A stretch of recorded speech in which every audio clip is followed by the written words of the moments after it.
حدیث میں آیا ہے کہ ایک انسان اللہ کے ہاں جب پیش ہوگا تو جو تحفہ یا ہدیہ وہ خدا کی خدمت میں پیش کر سکے گا وہ کوئی بھی ہدیہ اس شے سے بڑھ کر نہیں ہو سکتا کہ جو خود اسی کی ذات سے صادر ہوا ہے، اسی کو کلام کی اس کی خدمت میں پیش کرے تو یہی اس کے لیے سب سے بڑا تحفہ ہے۔ اس لیے یہ آتا بھی ہے کہ اللہ تعالیٰ میدان حشر میں فرمائے گا جو قرآن مجید کے پڑھنے والے، حقیقی معنی میں پڑھنے والے، ان سے کہا جائے گا کہ تم پڑھتے چلے جاؤ اور تمہارا آخری مقام، تمہارے درجات بلند ہوتے چلے جائیں گے، آخری آیت جو تم پڑھو گے اسی کے مطابق تمہارا درجہ بلند ہوگا۔ اس اعتبار سے سورہ رحمان میں ہے الرحمن علم القرآن، رحمان کی رحمانیت کا مظہر اتم قرآن ہے، اس کی رحمت کا سب سے بڑا مظہر قرآن ہے۔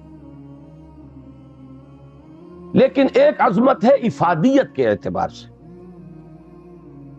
انسانوں کے لیے یہ کس کس پہلو سے مفید ہے، اس کے اعتبار سے میں سمجھتا ہوں کہ جامع ترین مقام سورہ یونس کی یہ دو آیات ہیں جو میں نے تلاوت کی۔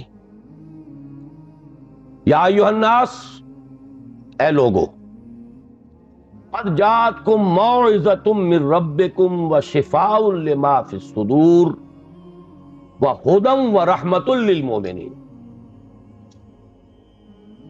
پہلی آیت میں 4 الفاظ جمع کیے گئے قرآن کے لیے۔ اے لوگو، تمہارے پاس آ گئی ہے وہ شے جو موعظہ بھی ہے، نصیحت، واعظ سے بنا ہے لفظ، موعظۃ وشفاء لما فی الصدور، اور جو کچھ سینوں میں روگ ہیں ان کا مداوع، ان کی شفا، ان کا معالجہ، وہدن، اور ہدایت، رہنمائی، ورحمۃ للمؤمنین، اور رحمت اہل ایمان کے حق میں۔ اس کے بعد فرمایا، میں ان 4 الفاظ کی شرح بعد میں کروں گا، لیکن دوسری آیت کا مفہوم بھی سامنے آ جائے تو اس پہلی آیت کی عظمت جو ہے وہ نکھر کر سامنے آئے گی۔ قل بفضل اللہ وبرحمتہ، اے نبی ان سے کہہ دیجئے یہ اللہ تعالیٰ کے فضل اور اس کی رحمت کا مظہر ہے کہ اس نے یہ کلام نازل فرمایا۔ فبذالک فلیفرحوا، تو چاہیے کہ اس پر خوشیاں منائیں، جشن منائیں کہ اللہ کا یہ فضل اور اللہ کی یہ رحمت ہمارے شامل حال ہوئی، ہمیں عطا ہوئی۔ هو خیر مما یجمعون، یہ ان تمام چیزوں سے زیادہ قیمتی اور بہتر ہے جو یہ جمع کرتے ہیں، دولت، مال و اسباب، آسائشوں کا ساز و سامان، راحت کی مختلف چیزیں جو بھی انسان جمع کرتا ہے۔ هو خیر مما یجمعون، ان تمام چیزوں سے جنہیں یہ جمع کرتے ہیں، جن کی قدر و قیمت کا ان کے قلب پر کوئی نقش ہے، ان سب سے کہیں بہتر، کہیں قیمتی، کہیں وقی، کہیں زیادہ قابل قدر شے یہ۔ خوشی منانی ہو تو اس پر مناؤ، جشن منانا ہو تو اس کا مناؤ۔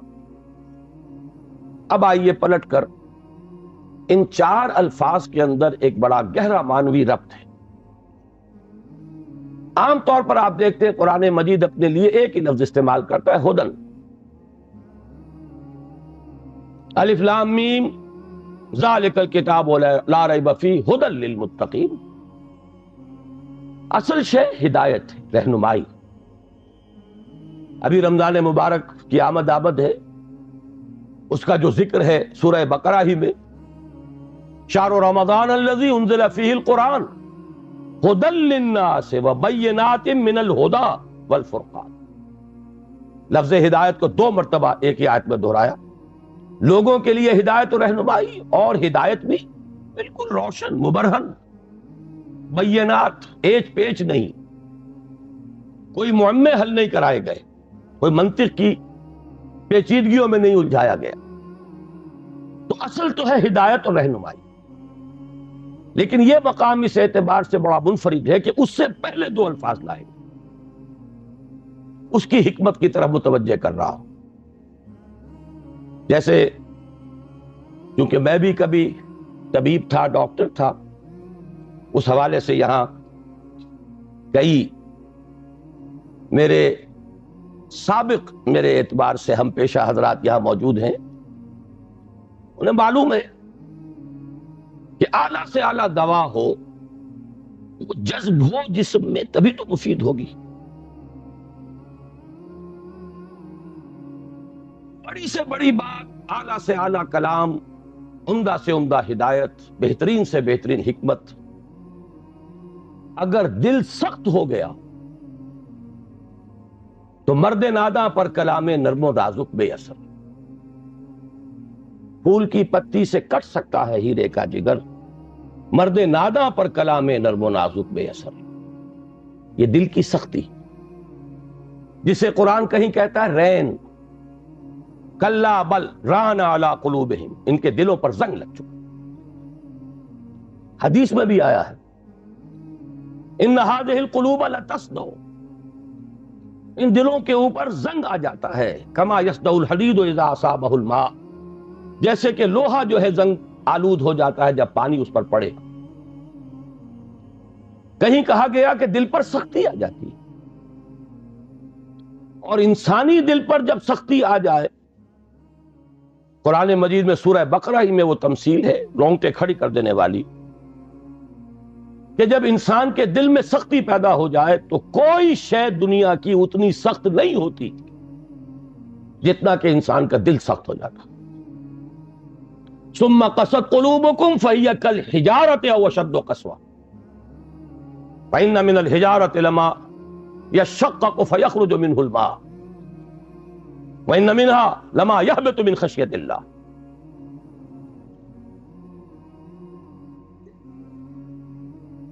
مجھے صحیح الفاظ اس وقت یاد نہیں ہے، لیکن یہ کہ تمثیل یہ ہے، بنی اسرائیل سے خطاب کر کے کہا جا رہا ہے، مذہبی لوگ، کہ تمہارے دل اس کے بعد سخت ہو گئے، اور ایسے سخت کہ پتھروں سے بھی زیادہ سخت۔ پتھروں میں تو وہ بھی ہے جو شق ہو جاتے ہیں، پانی نکل آتا ہے، چشمہ پھوٹ بہتا ہے، ان میں وہ بھی ہیں جو اللہ کی خشیت سے گر پڑتے ہیں۔ لیکن انسان کے دل پر اگر یہ سختی آ جائے تو اب پہلی ضرورت ہے دل کو نرم کرنے کی،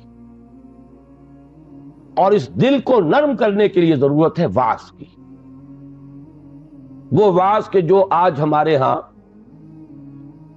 بڑی ہی تحقیر والی بات بن گئی ہے، واعظ ہو رہا ہے، یعنی واعظ کوئی عمدہ شے نہیں ہوتی، واعظ کوئی اعلیٰ شے نہیں ہے، کوئی عقلی باتیں ہو، کوئی ریشنل اپروچ ہو، کوئی منطقی بات ہو۔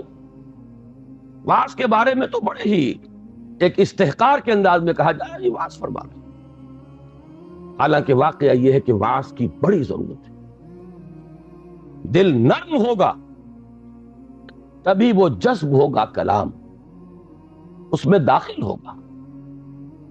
آپ کو معلوم ہے وہ زمین جس کے اوپر کسا جاتا ہے سخت، کتنی ہی بارش برس جائے وہ پانی ادھر ادھر چلا جائے گا، جذب ہوگا ہی نہیں، لہذا اس کی کوئی فائدہ نہیں۔ تو سب سے پہلی شے ہے دل کو نرم کرنے والی۔ ایک حدیث میں اس کا نقشہ کھینچا گیا ہے کہ ایک مرتبہ حضور نے واعظ فرمایا، خطبہ دیا، اس کے بارے میں الفاظ آتے ہیں کہ جس سے دل لرز اٹھے اور آنکھوں سے آنسوؤں کے چشمے جاری ہو۔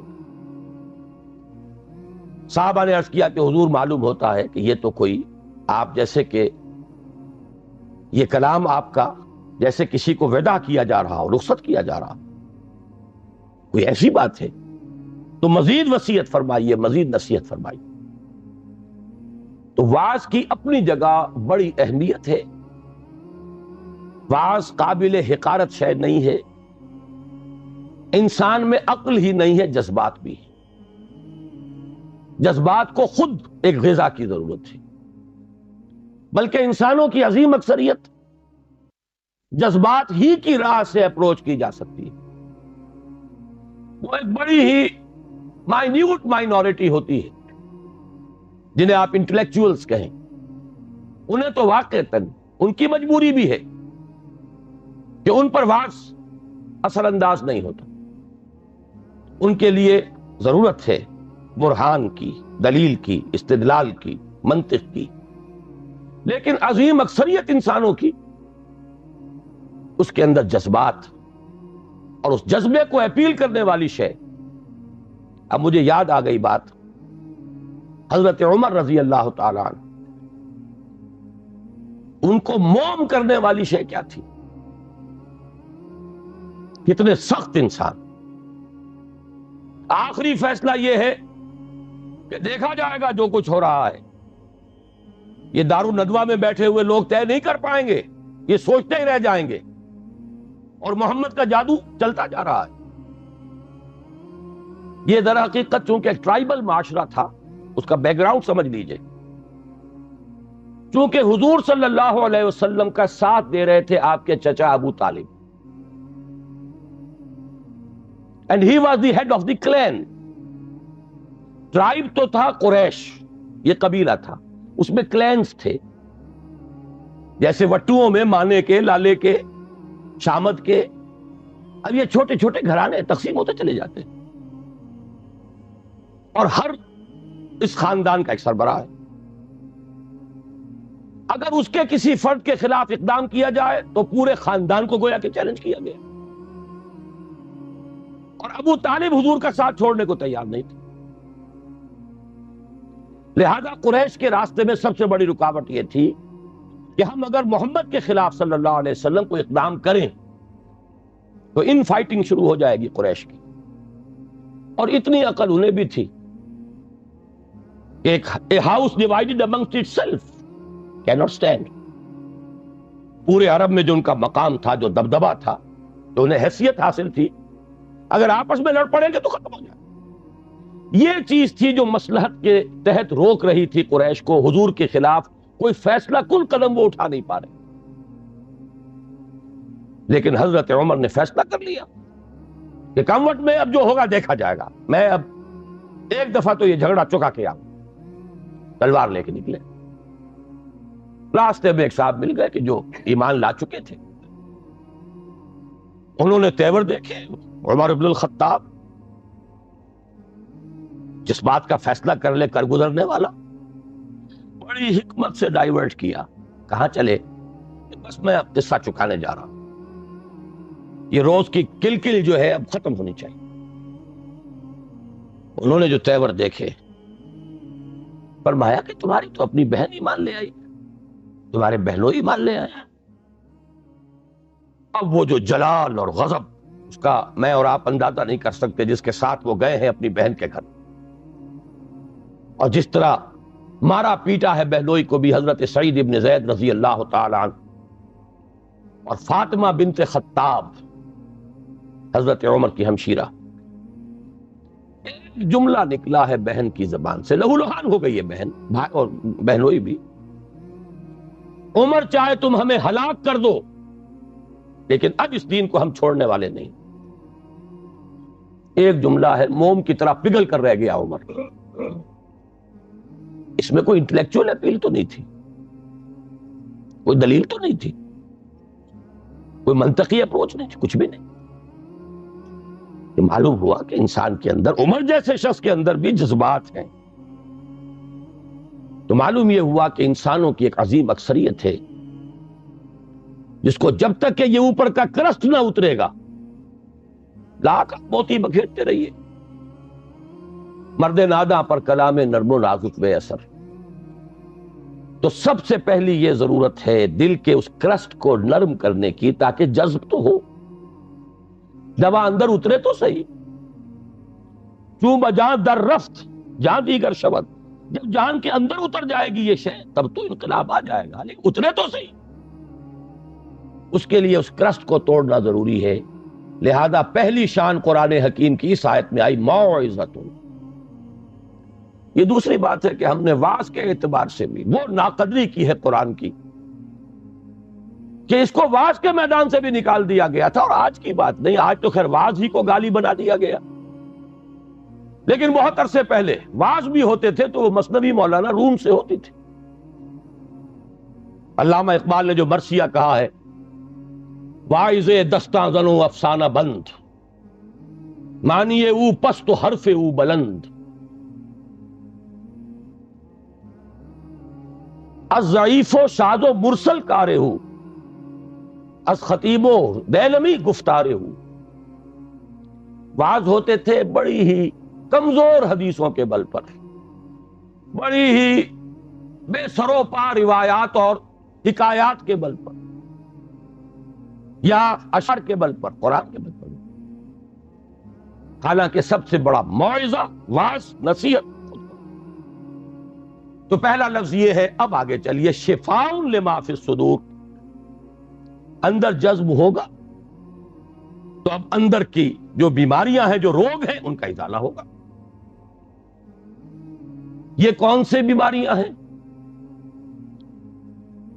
کہنے کو تو ایک کے اندر ہاتھی کے پاؤں میں سب کے پاؤں، حب دنیا، یہ سب سے بڑا روگ ہے۔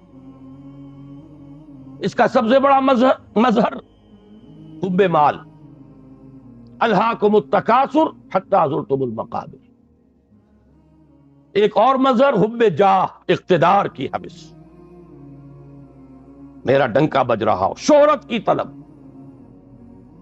یہ ہے وہ تمام روگ۔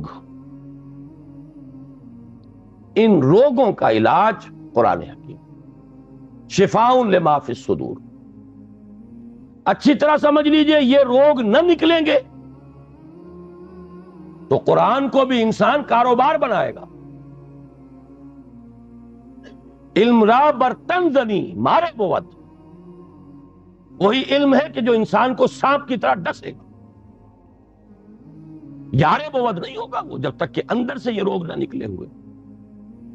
اس کو بھی حصول دولت کا ذریعہ بنائے گا، اس کو بھی شہرت کے حصول کا ذریعہ بنائے گا، اسے بھی اقتدار سچ نہیں، قرب اقتدار کا ذریعہ بنائے گا۔ قریب تو پہنچے، بنا ہے شاہ کا مصاحب، پھرے ہے اتراتا، کہیں تو موقع ملے۔ علم اور اعلیٰ ترین علم، فتویٰ فروشی بھی ہوگی، دین فروشی ہوگی، جب تک کہ یہ اندر کے روگ نہ نکلے۔ لہذا دوسرا مرحلہ، اس اصل کام سے پہلے ہدن، ہدایت تو تب ہوگی جبکہ پہلے یہ جذب ہو کر اندر کے گند نکالے، ان کا ازالہ کرے۔ حب دنیا کی جڑ کاٹے، حب مال کی جڑ کاٹے، حب جاہ کی جڑ کاٹے، شہرت کی طلب کی جڑ کاٹے۔ اگر یہ جڑیں رہ گئیں تو یہ علم، جیسا کہ میں نے عرض کیا، مفید نہیں، الٹا مضر ہوگا۔ یہ اسی دنیا کے کمانے کا ذریعہ بن جائے۔ اس کے بعد اگر یہ ازالہ ہو گیا، یہ تنقیہ ہو گیا، اب ہے ہدی و رحمت للمؤمنین۔ اب یہ ہدایت ہے، اور ہدایت یہ ہے ایک ٹوٹل ہیومن پرسنالٹی کے لیے ہدایت، اس کے فکر کے لیے بھی ہدایت ہے، اس کے لیے ایک نظام زندگی کے اعتبار سے بھی ہدایت ہے، اس کے لیے انفرادی لائے عمل کے اعتبار سے بھی ہدایت ہے، مکمل انسان کی ہدایت ہر سطح پر، ہر لیول۔ اب یہ ہدایت مفید ہوگی۔ یہی وجہ میں نے عرض کیا تھا کہ باقی سب جگہ آپ کو ہدایت کا لفظ ملتا ہے، لیکن یہاں یا ایھا الناس قد جاءتکم موعظۃ من ربکم وشفاء لما فی الصدور وہدی ورحمۃ للمؤمنین۔ اب یہ ہدایت مفید ہوگی، اور یہ ہدایت اب رحمت کا ذریعہ بنے گی، دنیا میں ہدایت، آخرت میں رحمت۔ یہ چار الفاظ ہیں جو یہاں جمع کیے گئے، اور اس کے بعد فرمایا قل بفضل اللہ وبرحمتہ، اے نبی ان سے کہہ دیجئے یہ اللہ کے فضل، اس کے کرم، اس کی جود و سخا، اس کی رحمت، صرف رحمت نہیں، اس کی رحمانیت کا مظہر اتم۔ فَبِذَلِكَ فَلْيَفْرَحُوا، فرح کا لفظ عام طور پر اچھے سینس میں نہیں آیا ہے۔ فرح ایسی کیفیت کو کہتے ہیں جبکہ انسان کسی شے پر خوشی سے پھولا نہ سما رہا ہو۔ یہ فے سے شروع ہونے والے اکثر الفاظ جو ہیں وہ پھٹنے اور پھاڑنے کے مفہوم میں آتے ہیں۔ فرق، فلق، یہ تمام الفاظ جو ہیں، فرح آدمی خوشی سے پھٹا پڑ رہا، جامے سے باہر ہو رہا، پھولے نہیں سما رہا، اس لیے یہ اچھے سینس میں نہیں آتا۔ لیکن یہاں فرمایا اگر خوشیاں منانی ہی ہے، اترانا ہی ہے، بنا ہے شاہ کا مصاحب پھرے ہے اتراتا، اترانا ہے تو اس پر اتراؤ، جشن منانا ہو تو اس کا مناؤ، خوشیاں منانی ہو تو اس پر بناؤ۔ قل بفضل اللہ وبرحمتہ فبذالک فلیفرحوا هو خیر مما یجمعون۔ ایک بات رہ گئی ہے بیچ میں، اشارہ کر دوں۔ میں نے جیسا کہ عرض کیا تھا، موعظہ کے اعتبار سے بھی ہم نے قرآن کو، اب کیا کہوں، لفظ تو بہت سخت آ رہا تھا لیکن قرآن مجید کے خیال سے رک گیا، کم سے کم یہ کہ متروک تو کر ہی دیا۔ اس سے آگے تزکیہ نفس، اس میں تو سرے سے اس کا کوئی دخل ہی نہیں۔ اس کے لیے تو کچھ اور اذکار ہوں گے، کچھ اور مراقبے ہوں گے، کچھ اور میڈیٹیشنز ہوں گی، کچھ اور ریاضتیں ہوں گی، کچھ اور تپسیائیں ہوں گی، کچھ اور آسن لیے جائیں گے ادھر سے ادھر سے، کہیں جوگیوں سے اور کہیں نو افلاطونی، نیو پلیٹونزم، افلاطونی نظریات، نو افلاطونی نظریات، یہ ہے کہ جو ہمارے ہاں تزکیہ نفس کے لیے بورو کی گئی ہیں چیز۔ حالانکہ شفاء لما فی الصدور قرآن کہہ رہا، خود قرآن اندر کے سارے گند دھونے والا، اندر کے سارے روگ ان کا ازالہ کرنے والا تو قرآن ہے۔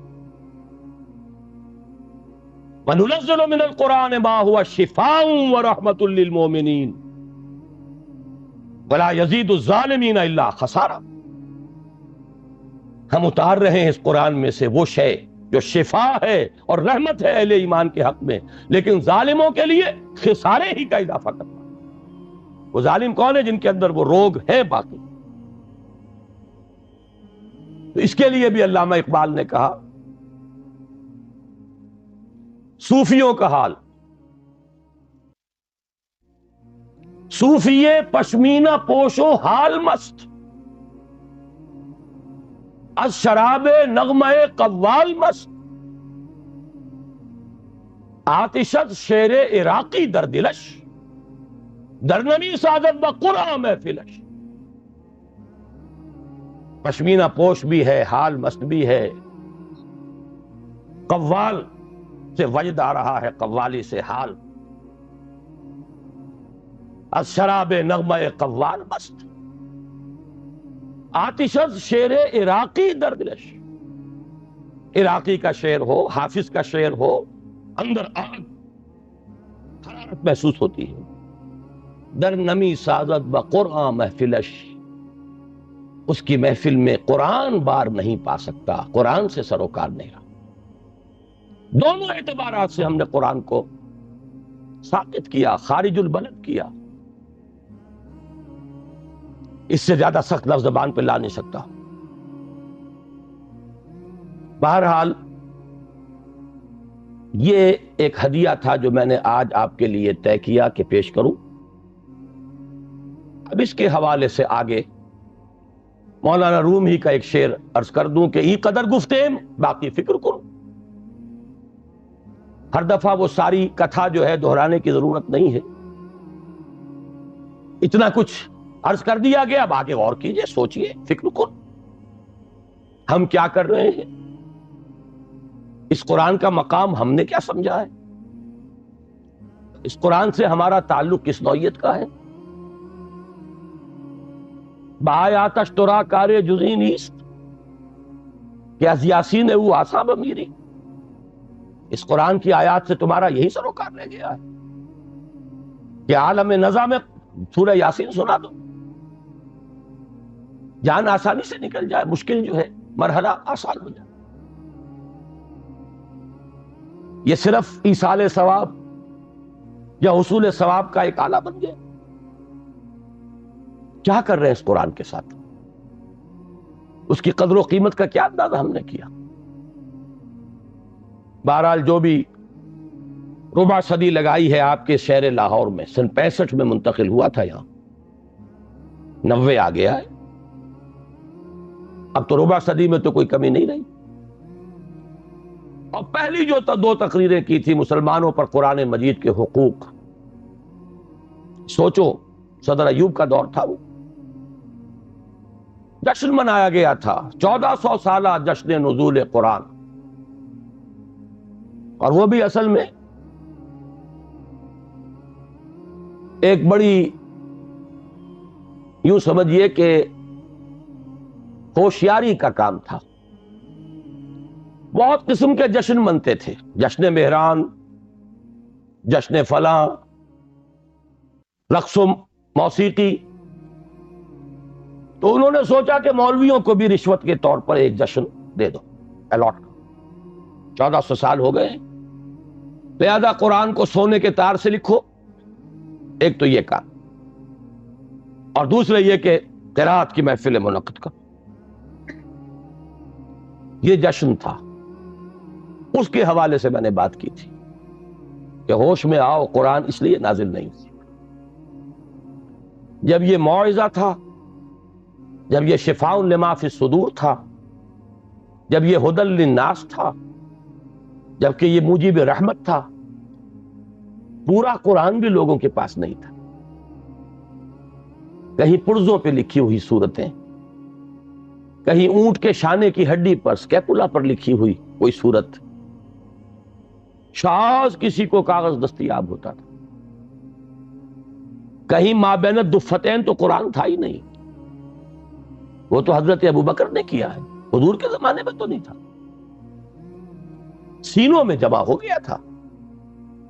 سونے کے تار سے کیا سوال، تانبے کے تار سے لکھا ہوا بھی نہیں تھا، کاغذ پر چھپا ہوا تھا ہی نہیں. لیکن قرآن تھا، سینوں میں تھا. بل هو آیات بینات فی صدور الذین اوتوا العلم، سینوں میں تھا. اس قرآن نے انقلاب برپا کیا.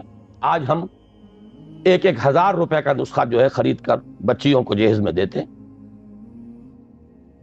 لیکن یہ کہ وہ قرآن حقیقت میں نہیں ہے. لا یبقى من الاسلام الا اسمہ ولا یبقى من القرآن الا رسمہ، رسم الخط ہے. تو دوڑ پیچھے کی طرف ہے گردش ایام تو، ضرورت ہے لوٹنے کی قرآن کی طرف. اس لوٹنے کے لیے اپنی جگہ پر خود بھی آدمی طے کرے جو کمی ہے. اگر قرآن مجید آپ نے ناظرہ بھی نہیں پڑھا ہے تو شرمائیے نہیں، اس کمی کی تلافی اب کیجیے. اور میں کہا کرتا ہوں کہ حضور کی بسم اللہ ہوئی تھی 40 برس کی عمر میں، جب قرآن کی پہلی آیت نازل ہوئی ہے اور حکم ہوا اقرا، آپ نے یہ کہا تھا ما انا بقاری، میں تو پڑھنے والا نہیں ہوں، پڑھا ہوا نہیں. 40 برس کی عمر تھی تب قرآن پڑھنا شروع کیا. It's never too late. قرآن پڑھیے، قرآن سمجھیے، قرآن پر عمل کیجئے.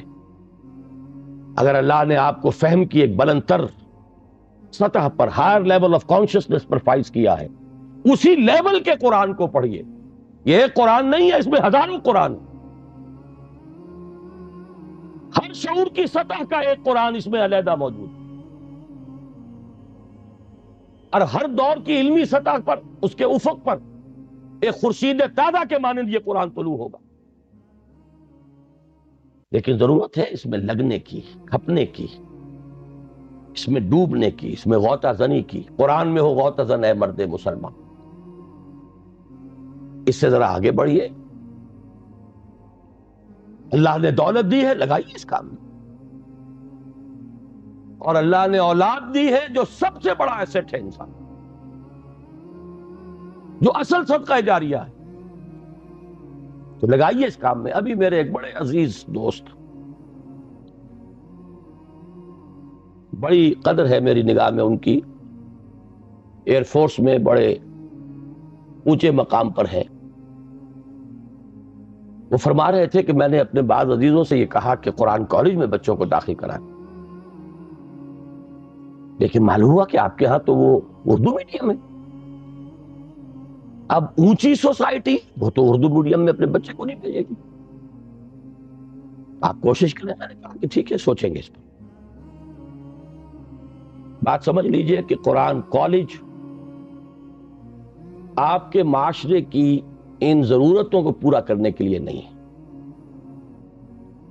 قرآن کالج ان دیوانوں کے لیے ہے جو طے کر لیں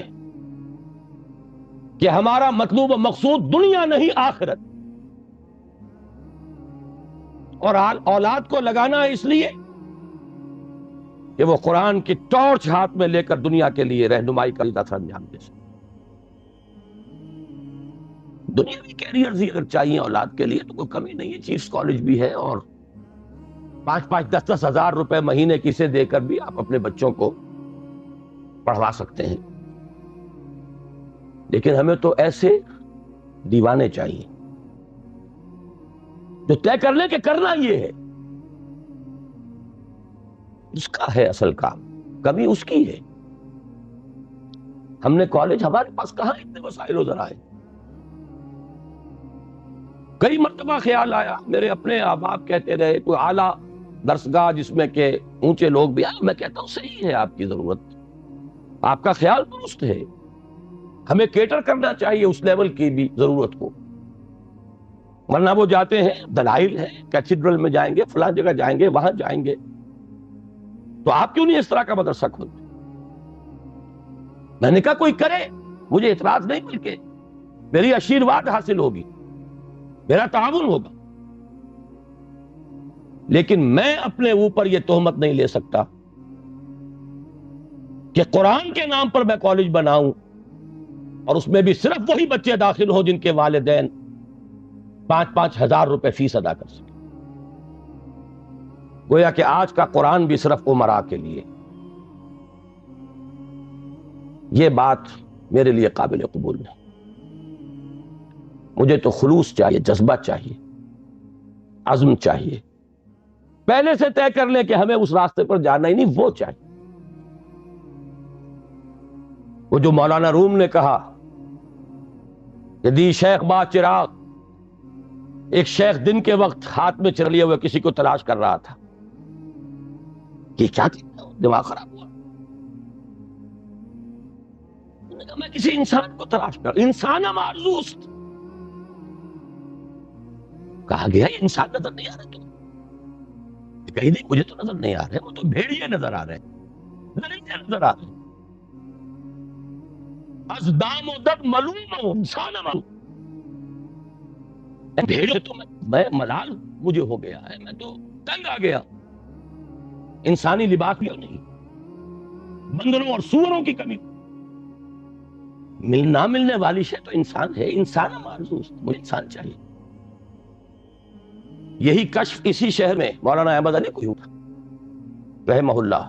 وہ اپنا جوانی کا واقعہ بتاتے ہیں کہ جب وہ آئے تھے، ابھی نظر بند کیے گئے لاہور میں شیرا والے کے علاقے میں، تو جوانی کا دور تھا. کہیں نکلے، ساتھ ہی کشمیری بازار، گلی ہوتے نکل آئے، بھرا بازار. کے چپکے سے کہتا ہے انسان سے بتائیں. ان کو نو کا دور استہزائیہ انداز میں کہا آپ کو انسان نظر نہیں آتے بھرے بازار میں؟ نہیں، مجھے تو نظر نہیں آتا. اور مولانا احمد علی فرمایا کرتے تھے کہ اب جو میں نے خود دیکھا تو مجھے محسوس ہوا کہ وہاں بندر بیٹھا ہے، وہاں انگور بیٹھا، وہاں کوئی بھیڑیا ہے. جو حقیقت تھی اندرونی وہ منکشف ہوئی. یہ لیکن تھوڑی دیر کی بات تھی. اس کے بعد اچانک پھر وہی کچھ تھا، اور وہ بزرگ غائب تھے. وہ تو آنکھ کھولنے کے لیے آئے تھے. تو ہمارے تو اصل میں طلب ہے ان کی. یہ نہیں کریں گے تو ایک بات مجھ سے سن لیجئے، آپ کے یہ بنگلے اور آپ کے یہ کارخانے بھی نہیں رہیں گے. اس ملک کے لیے کوئی جڑ بنیاد نہیں ہے سوائے دین کے. وہ حشر جو ڈھاکہ میں ہوا ہے ہر جگہ ہو سکتا ہے. اور میں سالوں پہلے سے کہہ رہا ہوں کراچی میں کہ جب یہاں سزا آئے گی تو سب سے بڑھ کر ہے کراچی والوں تم پر گرفتار. اس لیے کہ تم میں وہ لوگ ہیں یو پی کے ان شریف گھرانوں کے لوگ جن کے ہاں پردہ اس نوعیت کا ہوتا تھا جو حفیظ نے کبھی کہا تھا کہ چشم فلک نے آج تک دیکھی نہ تھی ان کی جھلک. جن کے اپنے پورے پورے برقعے، پھر ٹانگے، پھر سواری کے لیے ایک چادر ادھر ایک چادر ادھر، پھر ٹانگے میں پیچھے بیٹھ گئے تو پھر چادر بندھی ہوئی ہے. اور جب یہاں آئے ہیں تو جس کے پاس 2 پیسے ہو گئے پہلا کام یہ کیا کہ برقع اتار کے پھینک دیا. یہ ترقی کی گویا کہ پہلی سیڑھی تھی. آزادی گویا کہ اسی کے لیے حاصل کی گئی تھی. کیا حال ہے اس کا؟ جو کچھ وہاں ہوا، جو کچھ ڈھاکے میں ہوا، جو وہاں دھان منڈی میں ہوا، وہ کراچی میں، ناظم آباد میں کیا ہو نہیں رہا؟ کیا یہاں نہیں ہو سکتا؟ اس ملک کے لیے اگر اس کی خیر درکار ہے، آج صبح 2 گھنٹے کی تقریر کر چکا ہوں، کتاب لکھ چکا ہوں استحکام پاکستان. لیکن یہ کہ کون پڑھے گا؟ اس کی کیا یوٹیلیٹی ہے؟ سارا ویو یوٹیلیٹیرین ہے. افادیت کیا ہے؟ کوئی پروفیشنل افادیت ہے؟ کوئی مالی افادیت کا پہلو ہے؟ کچھ بھی نہیں. کوئی تفریح تباہ ہے؟ وہ بھی نہیں. لیکن یہ کہ بہرحال غور کیجئے، سوچئے، جو تعاون جس نے جب جتنا کیا اتنا ہی مشکور ہوں، ممنون ہوں. میں نے الحمدللہ اپنے آپ کو لگا دیا، اور آج دن میں بھی کہا تھا، نہ صرف اپنے آپ کو لگا دیا، اپنی اولاد کو کھپا دیا. اللہ قبول فرمائے. لیکن آپ سے مطالبہ یہ ہے، اس کے لیے اگر زکوٰۃ نہیں نکالیں گے اپنی اولادوں میں سے، شاید کہ اب بھی اللہ تعالیٰ اگر اس طرف کوئی پیش قدمی ہو جائے تو شاید کہ اللہ تعالیٰ ہماری توبہ قبول فرما لے. ورنہ حالات، جہاں بیٹھیں گے 4 آدمی، معاشرے کا مرثیہ، جتنا چاہے مرثیہ پڑھوا لے، سارا مرثیہ پڑھ کر وہ کچھ ہے. اگلی صبح طلوع ہوگی، وہی روٹین ہوگا، وہی مشاغل ہوں گے، سرے منہ کوئی فرق نہیں. ہم اس طبقے میں سے ہیں. میں نے کبھی، آج یاد آ رہا تھا مجھے، 20 سال پہلے اسی ہوٹل میں، پورے 20 سال، 1970 کا نومبر تھا غالباً، میڈیکل ایسوسی ایشن کے تحت میں نے اس ہوٹل میں تقریر کی تھی. 4 دائرے بتائے تھے معاشرے کے. آج میں جمعے کی تقریر میں پھر اسے دہرا کر آیا، اس لیے مجھے یاد آیا تھا کہ آج شام پھر مجھے اسی ہوٹل میں پہنچنا ہے. 4 کنسنٹرک سرکلز، چھوٹا سا دائرہ جس میں 2% آدمی ہے، بڑا دائرہ جس مزید 3%، 5% آدمی، اور ذرا دائرہ اس میں کچھ 8% آدمی ہمارے معاشرے کے، اور وہ آگے بڑا دائرہ جس میں 85% آدمی. اس 85% کا تو حال یہ ہے کہ دین سے کوئی تعلق سرے سے نہیں ہے، جس کو عملی تعلق کا ہے. اس لیے کہ اس کا فٹ رول اللہ اور اس کا رسول جو دیں گے اسی سے ناپا جائے گا، اس کا یارڈ سے ہوگا. کتنی فیصد آبادی آپ کی 5 وقتہ نماز کی پابند؟ الفرق بین الاسلام والکفر الصلاۃ. جائزہ لے لیجیے. دوسرے دائرے میں یہ شاید ایک اعتبار سے بدترین دائرہ، یہ ان لوگوں پر مشتمل ہے جن کا تصور مذہب لمیٹڈ بھی ہے، پرورٹڈ بھی ہے، محدود، مس شدہ. ان کا تصور مذہب صرف نماز روزہ، اب اضافہ ہو گیا عمرے اور حج پے بپے. لیکن ہر ہم کاروبار، سود پرویا ہوا کاروبار، جھوٹ، دھوکہ، سٹا، جوا، ہر شے، بلیک مارکیٹنگ، اسمگلنگ. ہمارے ہاں کا بالعموم کاروباری طبقہ جو مذہبی مزاج کا ہے، الا ماشاء اللہ بہت کم ہے جو بچے. تیسرے دائرے میں ہیں وہ لوگ جن سے میں اس وقت خاص طور پر مخاطب ہوں. ذہناً وسعت حاصل ہے، جانتے ہیں کہ ہمارا دین دین ہے، مذہب نہیں ہے. جانتے ہیں اسلام اپنا غلبہ چاہتا ہے، چاہتے ہیں کہ وہ آ جائے لوٹ کر وہی عالم، وہی اسلام کے غلبے کا دور، خلافت راشدہ، لیکن خود کچھ کرنے کو تیار. کوئی اور کر دے، ڈرائنگ روموں میں بیٹھ کر برسے لے. اب ڈنر ہم نے بھی ابھی کھایا ہی ہے، میں نے بھی آپ کے ساتھ ہی کھایا. اس کا کچھ رنج اور غم کا اظہار ہو جائے، خود کچھ نہیں کر. اپنا دھندا، اپنا کاروبار، اپنا کارخانہ، اپنا پیشہ، ساری توانائی، ساری طاقت، ساری قوت کار اس کے لیے ریزروڈ ہے. آگے رہ جائے دو بس مجھ جیسے کچھ سرپھرے، ان کا حال یہ ہے کہ آپس کے اختلافات کی وجہ سے غیر مؤثر. یہ ہے ہمارے معاشرے کی حالت. تو کیا ہوگا، کیا ہو رہا ہے؟ میں نے آج کہی بات، جو حضرات نہیں تھے وہ سن لیں.